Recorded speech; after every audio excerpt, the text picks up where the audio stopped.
Halo kerabat sehat, kembali lagi di Kamar Sehat. Kali ini saya akan membahas penyebab batuk secara terus-menerus. Batuk terus-menerus merupakan kondisi yang tidak perlu dianggap sepele. Kondisi ini bisa menjadi tanda adanya penyakit serius yang perlu diwaspadai.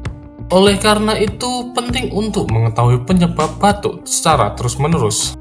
Dalam kaidah medis, batuk terus-menerus yang berlangsung lebih dari 2 bulan pada orang dewasa atau 1 bulan pada anak-anak dapat disebut dengan batuk kronis.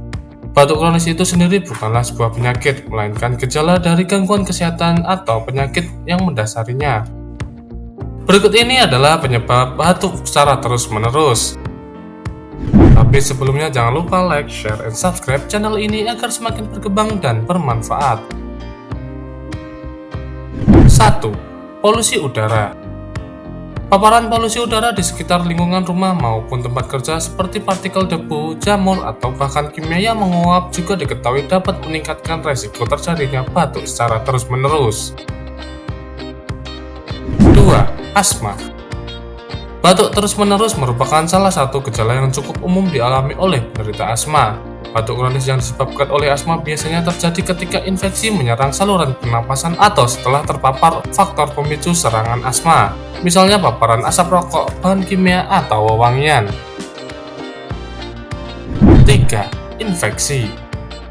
Batuk terus-menerus juga bisa menjadi pertanda atau dampak dari penyakit infeksi yang mendasarinya, seperti tuberkulosis, bronkitis, pneumonia, dan pertusis. Batuk terus-menerus juga bisa menjadi salah satu gejala long haul COVID-19. Pada kondisi ini, batuk dapat bertahan selama beberapa minggu atau bulan setelah penderita sembuh dari infeksi COVID-19. 4.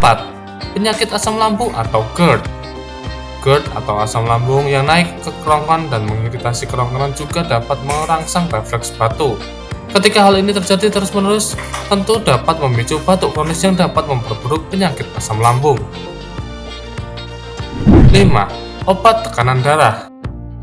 Batuk terus-menerus pada sebagian orang juga bisa disebabkan oleh konsumsi obat medis tertentu, terutama obat penghambat enzim mengubah angiotensin yang biasa diresepkan bagi penderita tekanan darah tinggi atau gagal jantung.